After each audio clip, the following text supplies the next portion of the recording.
Purpose क्या है इस क्लास का? इसे हम कंसेप्ट टॉक अगर कहें, कंसेप्ट टॉक मतलब कंसेप्ट को लेके बात समझना।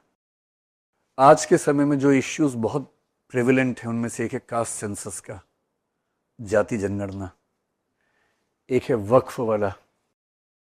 तो मेरे मन में था कि मैं इन मुद्दों पर कभी क्लास में आके कॉन्सेप्ट टॉक लूँ अलग अलग इन दोनों विषयों पर फिर लगा कि इन पर तो जब करेंगे करेंगे, पहले थोड़ा सा अभी जो हुआ, युद्ध हुआ या जो भी हुआ, ऑपरेशन सिंदूर जिसको हम कहते हैं, उसे लेके हम लोगों को गफलत थोड़ी ज़्यादा है। और मैंने देखा है टीवी पर भी, सोशल मीडिया पर भी, एक तरफ के लोग बता रहे हैं कि जैसा इस बार हुआ है वैसा आज तक नहीं हुआ है, और दूसरी तरफ के लोग कह रहे हैं कि अरे इंदिरा जी होती तो पता नहीं क्या होता, उन्होंने जो किया था उसकी बात अलग थी। और मेरी एक क्लिप चला चला के वो लोग थोड़ा सा मसाला डाल रहे हैं। मैंने किसी जगह एक हंसी मजाक में कहा था कि इंदिरा जी ने पाकिस्तान के 2 हिस्से कर दिए थे, बधाई हो बांग्लादेश हुआ है। और उतना हिस्सा वो क्लिप चला चला के उनको इस तरह से माहौल बन रहा है कि जैसे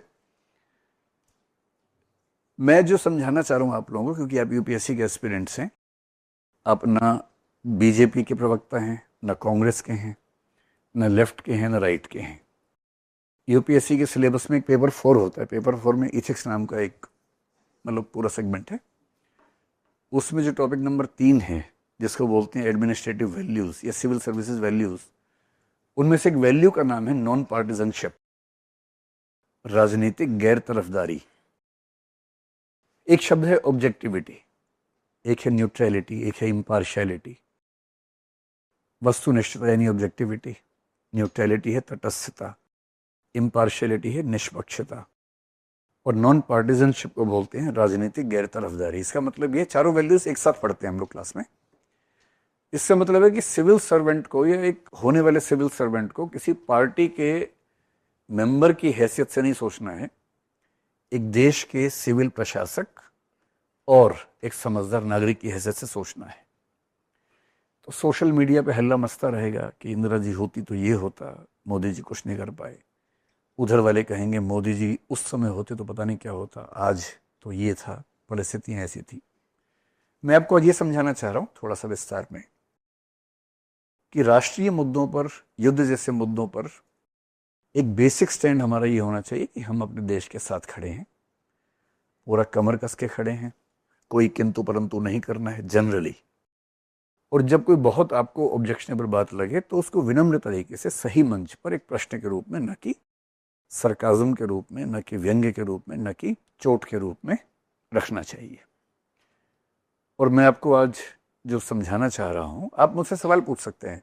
मैं जब भी कोई बात कहूं आप मुझसे सवाल पूछ भी सकते हैं, हमला भी कर सकते हैं मेरे ऊपर, बातों से मतलब सवालों से एकदम हमला कर दें कि सर आपने ये कैसे बोल दिया, मैं तो ये मानता हूं, मेरे पास ये प्रमाण है, प्रूफ है, एविडेंस है। आप एविडेंस दीजिए, मैं भी दूंगा, फिर बात किसी मुकम्मल नतीजे तक पहुंच जाएगी। ठीक है? तो मैं आज आपको ये समझाना चाह रहा हूं कि देश इस बात से नहीं चलते कि उस समय नेता कौन सी पार्टी का है। देश चलते हैं बहुत सारी परिस्थितियों से। और मुझे कल एक बैठक में बात चल रही थी ऐसी ही, तो मुझसे किसी ने पूछा कि आपकी राय में 1971 और 2025 के बीच में क्या तुलना है। 1971 समझते आप लोग, एक वॉर हुआ था भारत पाकिस्तान के बीच में, और 2025 के बीच में क्या तुलना है। तो मैंने वहां एक लाइन बोली, बाद में मुझे लगा कि इसी एक लाइन पर हम 1-1.5 घंटा बात कर सकते हैं। वो लाइन ये है मेरे हिसाब से, इंदिरा गांधी 2025 में होती तो ऑपरेशन सिंदूर वैसा ही होता जैसा हुआ है, और नरेंद्र मोदी 1971 में पीएम होते तो 1971 का युद्ध वैसा ही होता जैसा तब हुआ था। इस बात से लगभग कोई फर्क नहीं पड़ता कि इनमें से कौन अब है कौन तब है। दोनों का स्वभाव, दोनों की प्रकृति लगभग एक जैसी है। परिस्थितियां बहुत सारी ऐसी होती हैं कि चीज़ें बदल जाती हैं।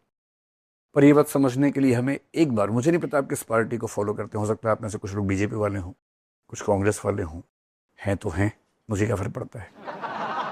लेकिन थोड़ी देर के लिए उसको भूल के, नॉन पार्टिजन होके सोचेंगे तथ्यों के आधार पर, ऑब्जेक्टिव बेसिस पे।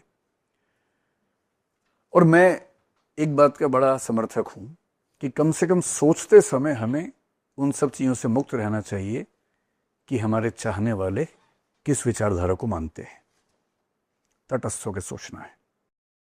साहिर एक बहुत प्रसिद्ध शायर हुए थे, उनकी भाषा में कहूं, ले दे के अपने पास एक नज़र ही तो है, ले दे के अपने पास एक नज़र ही तो है, क्यों देखें जिंदगी को किसी की नज़र से हम।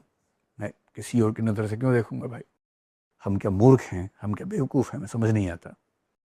अपने तरीके से देखेंगे, समझेंगे चीज़ों को, है ना। और फिर आप मुझसे सवाल पूछना, और फिर हम आज एक मुकम्मल